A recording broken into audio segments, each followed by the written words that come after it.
If y'all Marvel fans, a lot of the Marvel movies are filmed here in Cleveland. I know that in the storyline, they take place in Germany or in New York City, but actually a lot of it is filmed here.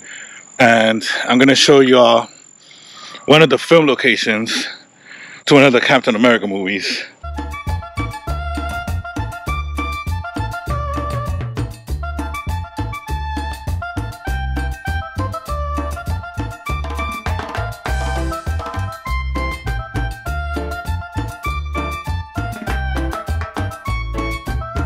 Greetings, Earthlings, Space Cadets, Freakazoids, all my creatures from around the world. Welcome to Space for Three. Today, we are in Cleveland, Ohio. I'm going to take y'all on a little tour on a national historic cemetery. It's famous. There's a lot of famous people here. It's really big. Not going to be able to do the whole thing, but there are some monuments I want to share with y'all. So we are in Lakeview Cemetery, and I invite you all to come along as we track this place. Lakeview Cemetery is a privately owned non-profit garden cemetery located in the city of Cleveland Heights, Ohio. It was established in July 28, 1869. It has 285 acres, and it has over 104,000 graves. We are approaching the President Garfield Memorial. This is huge, it's beautiful, but unfortunately it's under construction. So when it's not under construction, they allow you to go inside. Right now it's under construction, so we can't get in, but I'm gonna try to give you all a little sneak peek anyways. There it is. So the President and the First Lady are actually inside, and I believe a few family members are actually on the inside as well. But like I said, we can't get in right now, but this is it. So we'll have to come back another time when it's not under construction, because I would love to go inside. Situated on a commanding hill in Lakeview Cemetery, the monument was dedicated on Memorial Day 1890. The monument features a circular tower 50 feet in diameter and 180 feet high, built on native Ohio sandstone on a broad stone terrace. Around the exterior are 5 panels in bas relief depicting Garfield's life and death.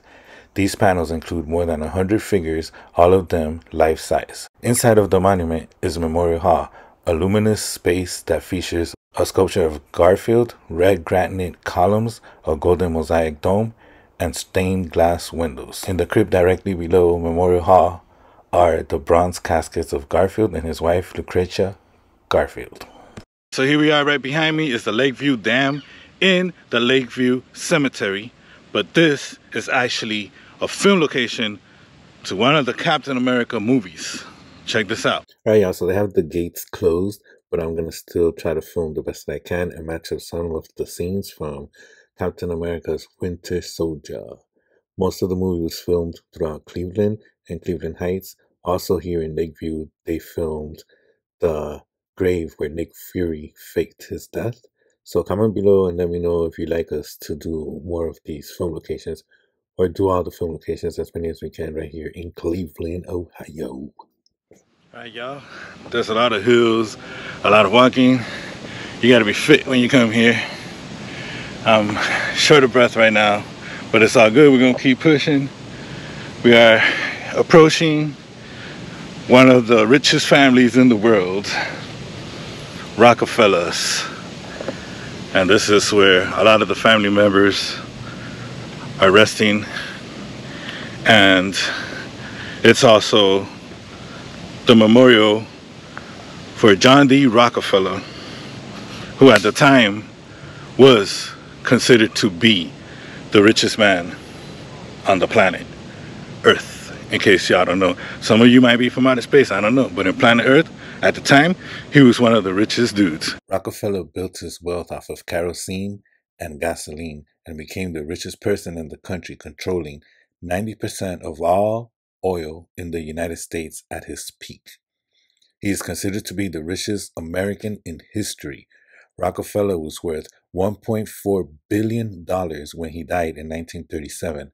That is about $41 billion adjusted to today's economy as of 2023. So we continue on the path here on Lakeview Cemetery, Ohio, Cleveland, Ohio, and we're about to enter the Wade Chapel, which was designed by Tiffany, and we have a tour guide who's gonna break it down for us. So I hope y'all enjoy. Let's go check it out. The Wade Chapel is a neoclassical chapel and receiving vault. It was donated to the cemetery by Jephthah Wade II in memory of his grandfather, and it was added to the National Registry of Historic Places on June 18, 1973. The exterior is light bare granite, and the entrance features 2-ton bronze doors. The interior is done with white marble with elements in bronze, marble mosaic, and glass mosaic. At the front of the chapel is a large stained glass window designed by Tiffany himself, the consummation of the divine promise. It's representing the passing of the soul from earth to heaven. Hello there. Hello, how are you? I'm just about to explain the window. Your timing's perfect. Oh, great. Thank Welcome. you. And so what happens here, we have here, with the type of glass this is, if I were to put the artificial light to the window, universal colors. Oh, wow. Oh, cool. You can see the difference. Even in the rainbow patterns.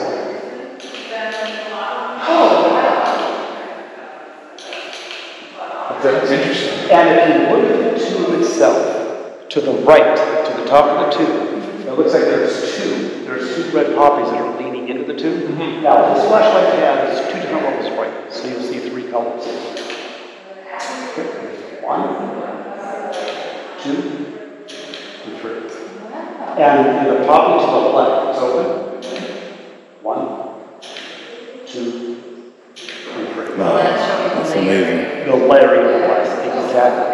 And if you take a look at the tube itself, it looks like there's a seam that goes through the tube. Like there's like there's 2 layers to the tube. Oh, Wow. It disappears. That's real glass. That makes that glass so rare and unique. But if you take a look at that border for a moment, you have the resurrection, the cross and rainbow. And if you look at the border, Tiffany repeats the cross and rainbow throughout the border.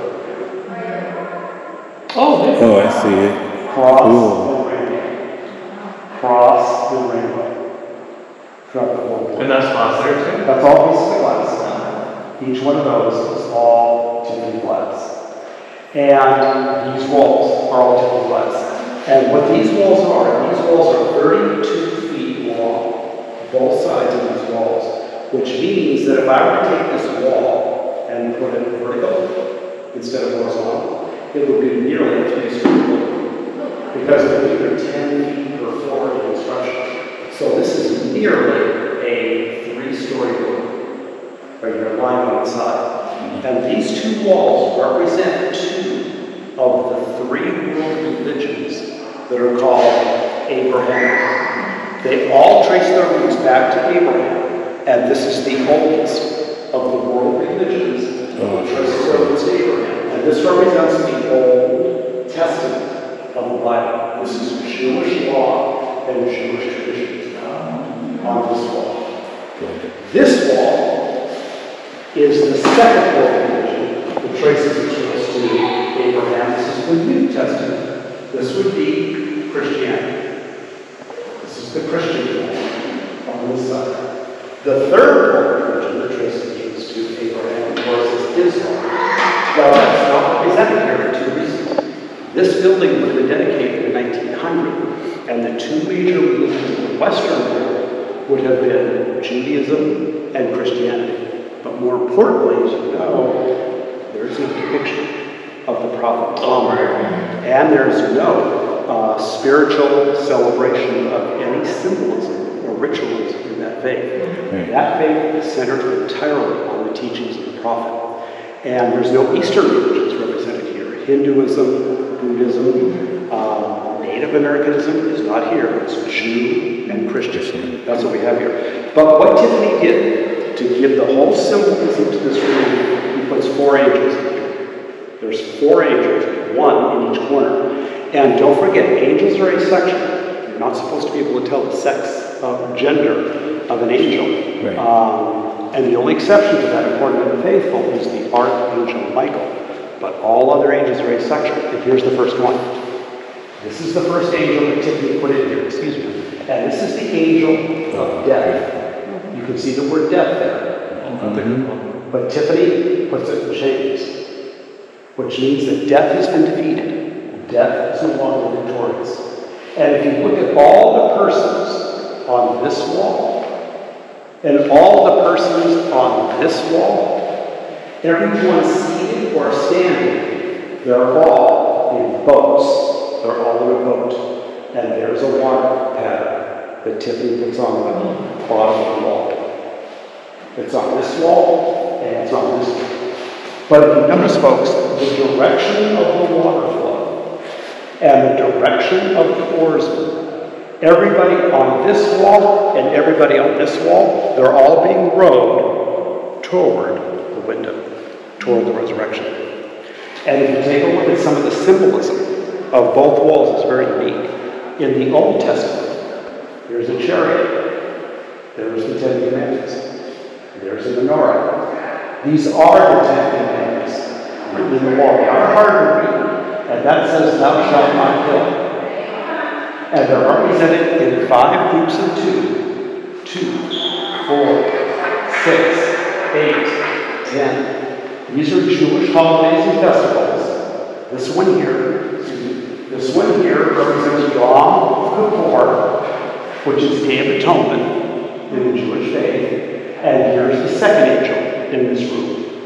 It's here, and this is the angel of Passover. And there's the sacrificial lamb being offered to God. And there's the right hand of God, pointed to the window. The right hand of God.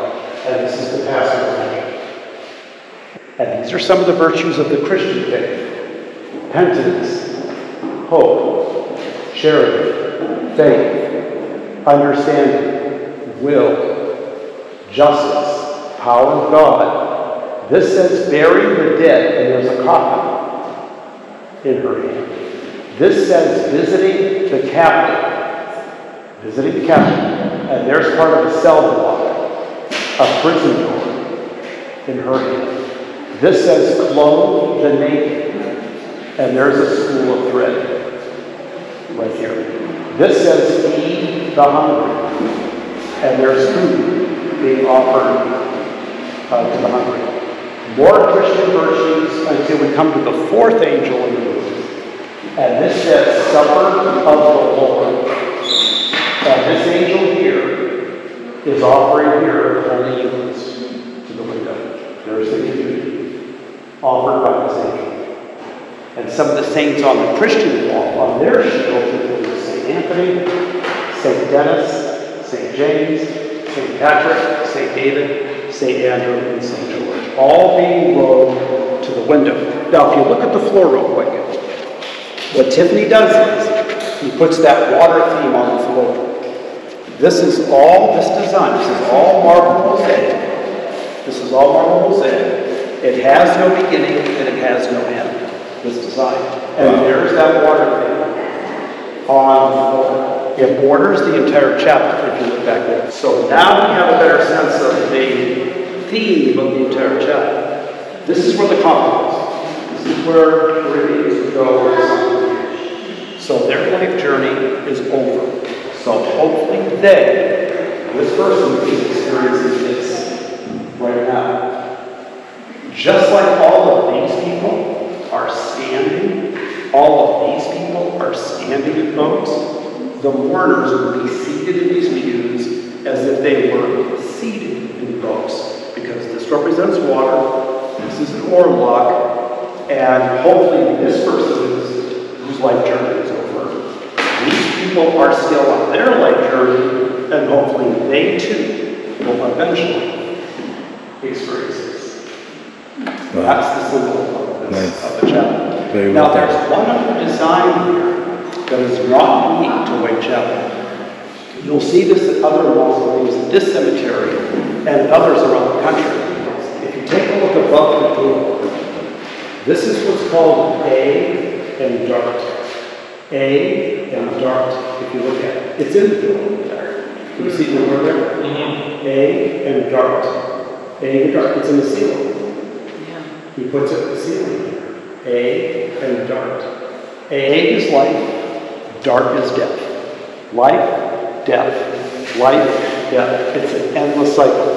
And that is supposed to remind all of us, regardless of our station, if I'm away, which I'm not, I wish I was, but if I'm, if I was very wealthy, if I see that, that's supposed to remind even me that regardless of your station in life, all of us are ultimately, all of us are replaceable. And that's to keep us humble. I look at that. And that keeps everybody humble, because in the end, we're all replaceable. This is where the coffin would go right here. This is called a Victorian coffin loft right here. This is on a pulley system. If you folks who came over, remember I said there were coffins downstairs? Mm-hmm. Tiffany was a businessman. And as such, he has a flair for presentation. It's all part of sales. The wow factor, especially in art, the wow factor. Mm-hmm. So, here's where the clergy person would stand. Once this clergy person, if it's a Christian clergy person, he or she is talking about resurrection and life everlasting. Well, this is on a pulley system downstairs. Oh, does that go down? Yeah, that would go downstairs to where they kept coffins. That's what the Queen did. Exactly. Yeah. The big Victorian coffin. Yeah. That's exactly what down there with Prince Philip and Queen Elizabeth. Mm-hmm. So, once the clergy person here is talking about resurrection, well, that was the cue. Downstairs to bring the coffin up from the basement. Here comes Uncle Ted from the basement, and hopefully Uncle Ted is now on his way to the heavens. All right, y'all, so there you go. I hope y'all enjoyed that. That was the Wade Chapel right here in Lakeview Cemetery, designed by Tiffany. The place is worth visiting. It's beautiful. It's amazing, the story behind it. Very well thought of. I love the way that, according to the position of the sun, the stained glass has different purpose. I love the whole meaning behind it. I thought it was really cool. I hope y'all did too. So, with that being said, make sure you like, subscribe, ding the bell, all that good stuff. And don't forget to see new places, meet new faces, and always leave a space for love. Peace.